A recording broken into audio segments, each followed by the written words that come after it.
as, well, I guess they'd be the red team as well. The blue team coming in as Azubu Frost. And it looks like these guys are going to just keep themselves in their jungle for this first bit. Looks like Counterlogic may play that Fog of War game here. Yeah, they're going to start setting up to see what their level 1 engagements are. We saw at the beginning of Azubu Frost playing defensively, you know, kind of scouting out all the initial engagements, whereas CLG is more, they might be going for something a little bit more crazy. You can see them actually grouped up here at the bottom half of the map. They might go for something right now. Words have been being placed down. Starting to move closer. Chouster put that one right over the edge, so they would have vision of anybody waiting to stop the golem push there. Blue team can grab those golems and surprise level 2 in lane and become very aggressive. Now they're denying out the jungler here somewhat. They're hiding in the camps, making sure not to move too fast. You can see them all staying pretty much, if you will, at a line of scrimmage. They're not going one by one. Power in numbers here. Oh man, they just got spotted on that jungle invade. They tried to get around that brush and not get seen, but they got pinged out, so Woong knows exactly where CLG are. There's a ton of ward coverage for Counterlogic Gaming. You can kind of see they've got that tri-brush warded and 2 of those spots around the lizard buff. They've run a single teleport, so Voyboy might come through and try to jack something in the jungle. They are actually still waiting around, looking for something a little bit cheeky. We'll see if they can get some kind of kills out of nowhere. Cass returning back to the jungle to grab, or help rather with Blue and get a pull on that. Looks like Counterlogic will stay here. Woong coming up, still knows they're there. You can see how cautious he was about that. Did not just run to start firing off on us. And they're going to push down the first wave. This is going to deny so much experience. Now, Doublelift isn't grabbing this as well, but all of those minions are just going to start going into the turret. And Woong actually may be able to grab this. That timing seems a little bit off. Well, they're going to force Misfortune to defend at her turret, right, but they're going to immediately go for more pressure. All that ward coverage means they get to go for a 3v1 at Lizard. If Azubu Frost wants to stop them, they give up a full minion wave worth of golden experience. They don't want to do that. Meanwhile, they sent Voyboy down to clear out the jungle, get level 2, grab a golem buff, and then teleport up top for a 1v1 with a buff advantage. This is a really, really good opening for CLG. Oh, Woong getting hit up quite hard here, and he is going to be pushed out of that for a second. Now, Freak, if to look at two, our little bit of a featured matchup for this is going to be Chouster and Madlife in the bottom, just a battle of the strategies. Yeah, it's really, really interesting overall. Chouster, that main theory captain for the team, really setting up a lot of these strats. You know he had a hand in what just happened right here with those buff steals, and that's a big deal. On the other side of it, you've got Madlife, who's a great support player, but if you heard Doublelift earlier, he said their bot lane is easy mode. Oh, we do see Cloud Templar getting poked out, and this is a very big detrimental effect for Maokai if he is in the jungle, and he is getting hurt. The Ignite goes down. Big Fat LP, first blood. And that is the kind of opening that CLG wanted. Making a lot of moves, and actually Voyboy again in fights with Shy, and with the extra experience advantage, that's going to be a really, really good lane for him. That blue buff is going to help out so much. Just throw down the reckless swing. The true damage cannot be stopped by that Jax dodge, and he's just going to be able to push him back to his turret. Mundo waiting off the wing. They're giving him pings, saying this would be a great time for a counterattack if we could really put it on. However, we are seeing Cloud Templar coming back in a little bit slow. Voyboy taking a loss in the damage trade here, and he puts himself on the wrong side. A little extra damage he did not want there. Hotshot GG coming around the back. Shy doesn't have much to jump to here. It may be another kill. The undertow thrown just short, but he picks it up again. He misses the undertow, but it's all at the Hotshot. All by himself with a quick assist to Voyboy. That's when you get when you combine crowd control with more crowd control. Voyboy on that Olaf, landing undertow just enough to slow his opponent down. Shy, finding that rare aggression, actually got kind of burned for it. He went in there, went for that fight onto Voyboy, using the counter-strike cooldown in order to deal more damage, and it simply got burned in the end. Hotshot came up. There was no ward coverage. He had no way of knowing the jungler was about to show up. A great gank, great foresight there by Hotshot. That's a really, still, again, a great opening for CLG. Bottom lane getting pushed out. You can see both teams are a little bit hurt. The AD carries more healthy than the supports, and as we said before, the supports can win the lane better than just the AD carries right-clicking each other, and that's really our featured matchup, Chouster and Madlife. We'll see what they can provide to this game in that bottom lane action. 5 minutes into the game, 2-0 in favor of CLG, so it looks like they have overcome that early aggression. And this is going to be, I think this pace needs to be kept here by Counterlogic, that they have to realize they are against a brutal late-game team composition. Karthus and Jax especially will scale so much harder than Olaf and Cassiopeia will. Those lanes will become worse and worse for CLG as the game goes on. They need to keep that pressure going. They need to keep picking up those kills and keep putting on the damage. Wow, a burst shot, at least 500 HP taken off of Double Lift there, and that's the poke from Sona. It may not be a super aggressive kill lane, but they are going to get that poke damage in. Shy trying to win the damage trade here as they both chug down the potions, and it looks like they just returned to farming after a quick battle out.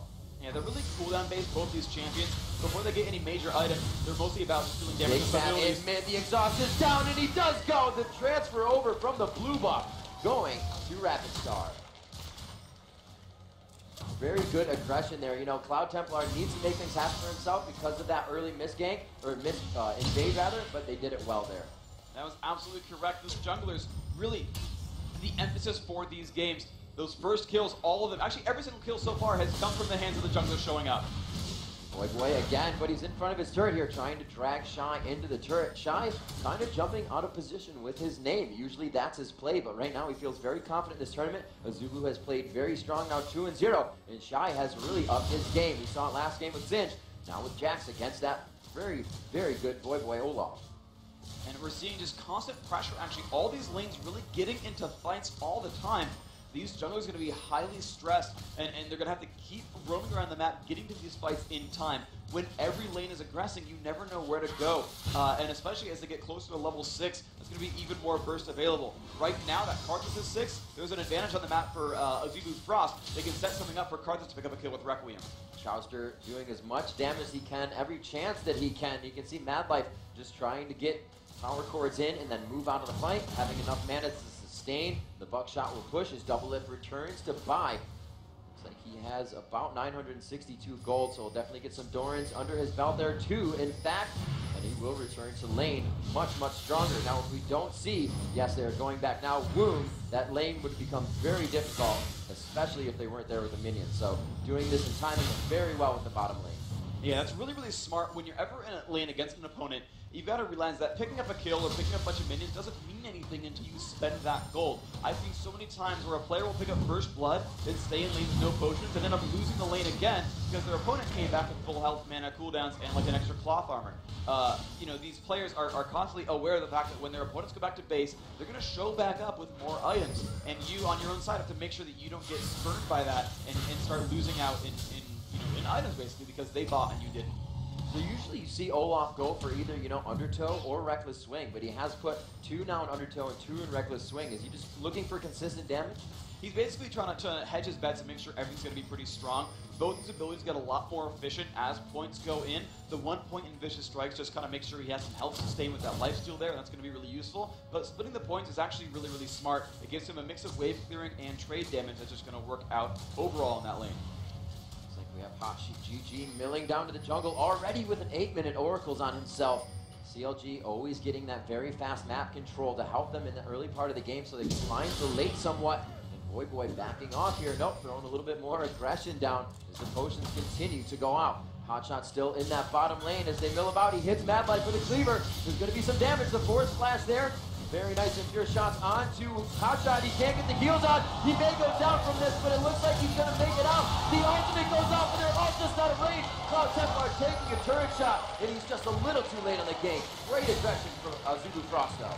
This is a phenomenal fight, but Big Fat's not in a good place in the mid lane. Rapid Star and Shy trying to jump onto him. So much aggression in every lane right now. They do get the jump onto him. Petrifying Gaze goes to Karthus, and he jumps over the wall, but he gets double splashed on. Big Fat LP will surely go down in the fight. The ping's still going down bottom lane. Mad Life absolutely obliterated. He goes down as Sona. Boy on the chase, but with very low mana, getting himself in quite a sticky situation. Cloud Templar will not go down, and now it's Jax, the duelist, to clean up the fight. Shy coming in and doing exactly the opposite. Will he have enough for another leap? The blue buff for the cooldown, and he gets polymorphed right before the turret. Looks like they will still aggress here, Freak. Rapid Star is coming in. Can the wall of pain go down? The flashes are down. Jumps in. Double Lift will fall, and Lulu goes down as well. They pick up overall 4 kills. What a great turn of events there. Rapid Star, you normally don't see it on Karthus. If you look at Frogget, for example, he'll sit in lane and farm raids and be like, yeah, you get Requiem, and then go back to farming some more. Rapid Star here, again, living up to his name, making these plays. Those last 2 kills were a result of him showing up and getting that wall down. Oh man, they're going to go hard for this Freak. That is the Oracles, and that is the Oracles down. 8 minutes into the game. Hotshot with no gold generation item. That is a scary situation. Getting an early oracles like that is a bit of a gambit. You're trying to rely on that ward sweeping to set up ganks for you, and Hotshot was moving around into these fights. He was very present for the last few minutes. But the problem was that they ran out of steam, everyone dropped off the map, and they didn't have any ward coverage anymore. He walked into 4 champions out of nowhere. Now slowing them down a little bit with that fight. Hotshot always saying that he doesn't pay enough attention and focus to his camps. Now he's only 9 behind right now, and his lane presence is very good. Losing that Oracle will definitely set him back. 6-3 now as Azubu Frost completely turns the tide of this game, being down 2-1. And now it is 13,700 gold to 12,400. They have a lead in every aspect right now, and they're looking to hold this. Dragon just being grabbed as we saw Hotshot GG go down in the attempt to smite it out. But Azubu Frost is really controlling the map right now for you. Yeah, ultimately they did not capitalize these kills on any major objectives. Even though Hotshot did go down, he bought enough time with the rest of his team showing up that Dragon had to be aborted there. They've gotten no turrets as well off of this, so even though you're seeing a 3-kill lead and a couple of minions here and there on the advantage, it's still only 1,000 gold difference. Crescendo just reaching at max range, and the global Requiem going to go down. Great kill and assistance from all the team of Azubu Frost. And that's just the corner of Crescendo, just landing onto double his little shin right there and making that fight happen. Requiem, the gank from the jungle as well. That is teamwork right there, just making these fights happen over and over again. Jack's going for that tanky sustain build to try for his first. It's going to help him. Petrifying Gaze goes off. The wall of pain did hit. Karthus could retrace the damage here. Standing right in defile. Big Fat has to separate himself from Karthus here. He does a great job. But Cloud Templar just on the outside. But again, aggression top lane. Shy, not even looking behind his shoulder. Oh, Hotshot gets out. The health is there. They break it back and forth. Oh my God! Big Fat makes it out alive with amazing play from Shy. That counter-strike just came back in time. Hotshot landed the cleaver, tried to walk back in. He knew his health bar was super low, and he just didn't estimate that counter-strike to get up just that second. Damage there, the dodge keeping him alive. Oh wow, that was a second away from a double kill versus a death. We got to change his name to Not So Shy. This is absolutely ridiculous. Coming into this tournament, all of our notes just say he's very laid back. We're actually going to see a replay of this and just show you how wrong that really is. Yeah, we had 2 fights at the same time as well, that top fight and that mid. Let's see exactly what went down.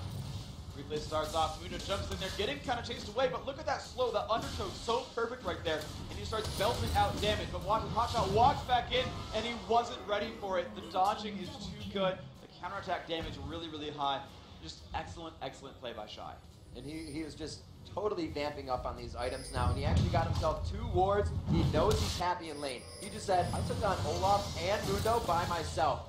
These 2 wards are going to keep me in lane forever. And we can just see how much control Azubu Frost has over everything right now. A good attack there, gives them blue buff still. They're going for the attacks on a Hotshot, but not enough from double up. And they just control the map.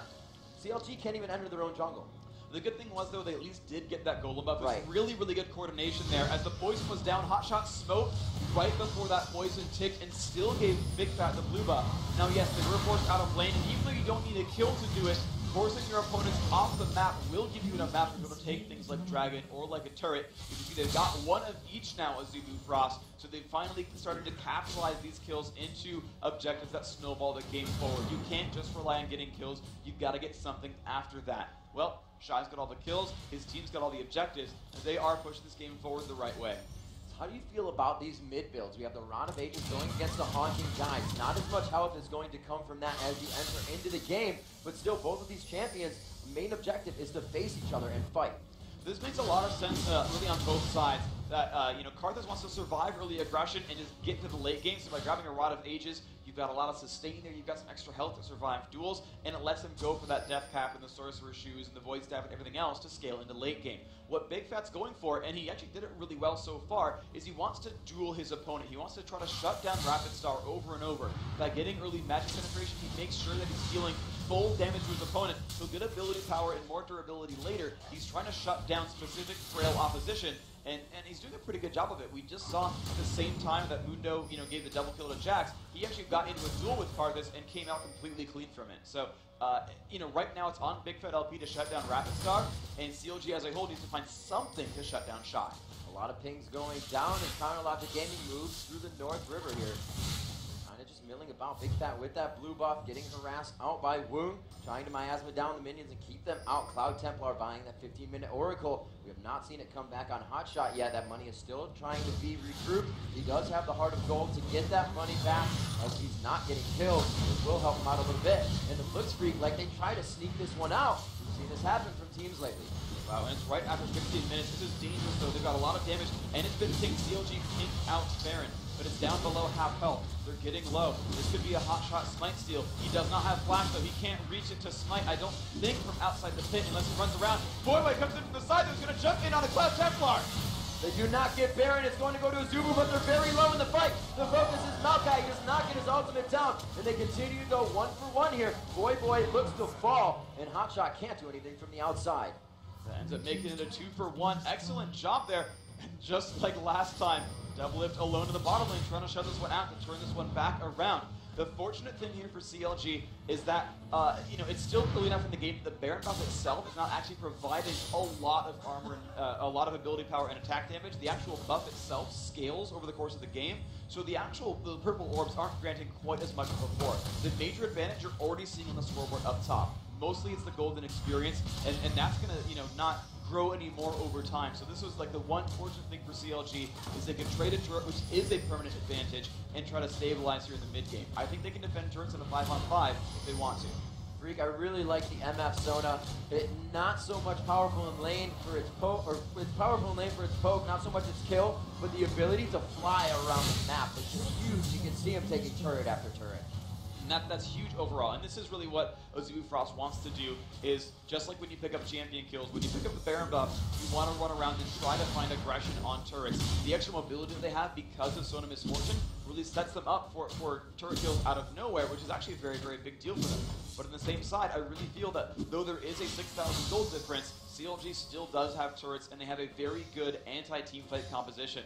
Olaf's very disruptive, Hotshot's very, very tanky on Mundo, and again, they still have Big Fat LP with the counter initiation onto Cassiopeia. If they play defense, they should be able to hold the line. 11-5 here as we pass just about 15 minutes, and the biggest deficit in the game that we've seen so far, 6,000 gold this early in the game. Azubu Frost is up by quite a lead here, pushing down these turrets. They have lost their bottom turret, but that's not near that Baron buff. It just went down. It's going to be highly contested as it comes up again, seeing that Azubu Frost took it at 17 minutes. So if they go for that once again, the bottom lane is open to be pushed after they have their way with it. And so let's see what they end up going for here, because there's a lot of turrets really still available on the map that should theoretically be killable. You've got 2 outer turrets still out there on Azubu Frost side. You've got another outer turret just right here at the top lane on CLG's side. These are killable structures really either way, whether they send Voivod with a teleport to an undefended lane, or they just send Doublelift on a split push again to counteract a push from Azubu Frost. You might see these turrets go down. I still think Frost wants to push this advantage. They've got about 1 minute and 20 seconds left on Baron. They could go for one more turret here. Looks like Shy putting more aggression onto Voivod. He cannot even duel that fight anymore without using his ultimate, and it's really not worth it to him, rather. His lane getting pushed right now. The blue buff needs to be tested, however. Cloud Templar coming in from the right, just throwing a late sapling. And it looks like with the vision of those champions down bottom, Shy should be able to take out this top turret. Yeah, with Voivod gone, he could have run teleport to try to defend that, but ultimately, he still would not have liked that 1-versus-1 matchup very much. You just hear chunk, chunk, chunk. That turret does go down. No one from CLG really even tried to defend that. That's just, again, more and more advantages here for Shy. He's left alone to farm that minion wave, and he's going to get beefier and beefier and beefier as time goes on. This is looking more and more like, Shy taking this game over in the next few minutes. I love how Azubu Frost buys wards throughout everybody in the team. We just saw one. Wow, going under the turret. Voivod going down quite low. Shy doesn't even care about how many shots he's taking. We saw this happen before, and he could get himself a double kill again, but Rapid Star takes that with Requiem. Shy chased out of that one by Hotshot GG with his ultimate on. Hotshot, just again, like the first time we saw him on Mundo, does not have any items behind him. He delayed his Heart of Gold in order to pick up an Oracles, and it backfired horribly. He'd be in much, much better shape if he didn't get burned for that aggressive play.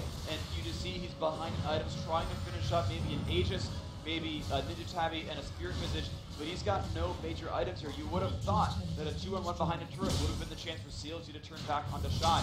But it's a 4-level difference or a 5-level difference here against Mundo, and he's got no items to tank this out. It's looking better and better for Azubu Frost. This is amazing for Shy. 4-1-3, at least 60 CS over, 60 minion kills over Voyboy, and he also has not gone back to buy yet, has 2,400 gold in his pocket. Just finished the Triforce, still has 1,300 gold. Yeah, right here you typically see Guardian Angel be the next major purchase there, so Shane Vest might be in store. He's actually instead going to go for more damage output, picking up the recurve bow. That's going to be, it looks like Wit's End there, and that's going to be another very, very tanky man. He's not worried about any physical damage. I guess he's just worried about Cassiopeia and Lulu going for a little bit of magic still. There we go. Voyboy and Hotshot kind of juggling together right now as they trade some golems back and forth. Seeing that bottom lane farm it out as the turrets are down. It's only farmed to that river area, and then the AD carries really don't feel safe to do it.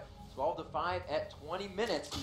Huge 10,000 gold lead. Almost 11,000 actually separates these teams. 5-1 on the turrets, and that means so much map control for Azubu Frost. The good thing here, though, for CLG is they're going to run out of things to do. They're down to 1 turret left. Baron is still dead for just a couple more minutes, and then, of course, then it comes back up, and yes, they can farm it again.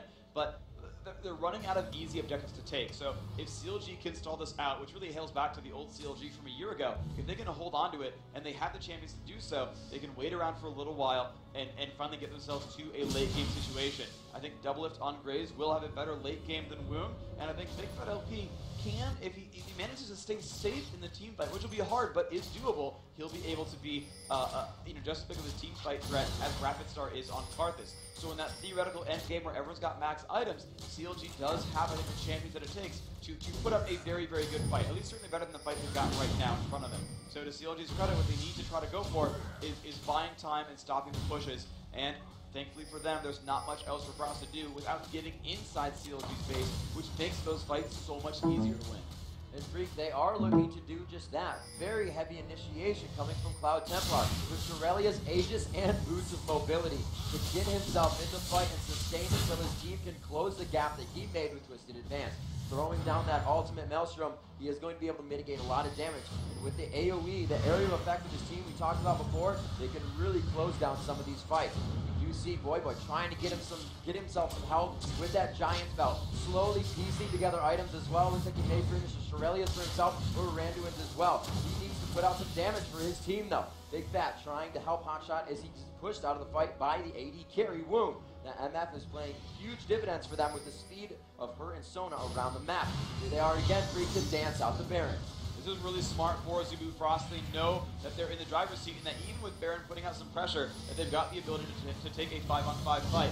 This time, Hotshot's flashed up, but his smite is down for a few seconds. He's got to buy some time there. Double Lift not in a good place against Shy. The Baron does not get stolen. Nice try by Hotshot. Shy's going to pick up that kill as well. This could be a push to win the game here for Frost. They do get a flash out of Chowster. He is getting chased, and he was pretty good at kiting last time. He's going to throw everything up, and he's really biding time here. They want to stall Azubu Frost from even hitting the front step, but it's going to be big for them. They have so much wave clearing here just with Karthus. They're going to be able to go right onto this turret, and if need be, Cloud Templar is going to face tank.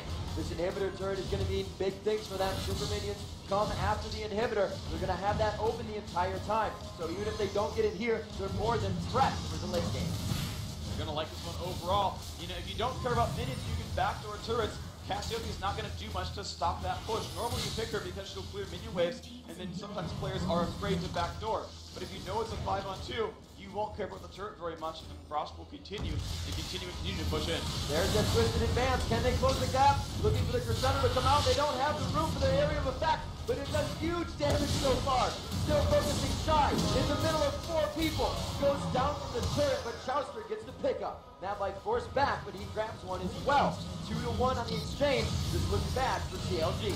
But they did kill that major carry with Shy being down. Double Lift might have what he needs to keep pushing on through. The rest of the cooldowns are all gone for Azubu Frost. CLG will keep their base alive, but these were actually the right lanes to push here for Frost. So take stock of what CLG has. They've got 2 dead inhibitors with Baron off the map, and they're going to have to sit in their base and farm, and get some gold back. This is, almost a good situation for them because they will keep having an influx of minions and they will keep scaling up. They'll finish that Phantom Dancer on from double lift and he'll have a better chance of fighting this game out. However, for Azubu Frost, that top lane, there is no way CLG will look to defend that second turret. They just simply have too much on their hands with the middle and bottom lane super minions coming in that, Azubu Frost, even though they can't push on for Baron because they've already got it, even though they can't really push on for Dragon either, what they can do is get a couple of free turrets on the outside. And then if they want to go for the base winning push, now they either say, you know what, screw it, we're more tanky than you, and dive, or they will let those bottom lane and mid lane minions push up, they'll wait for CLG to defend it, and then dive on the turret just like they got that middle inhibitor a few minutes ago.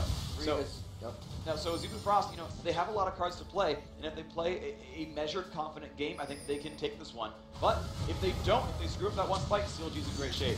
Oh, boy could not. Oh, he does get the teleport out. Throws on Ragnarok, so he cannot be crowd controlled. Very nice there.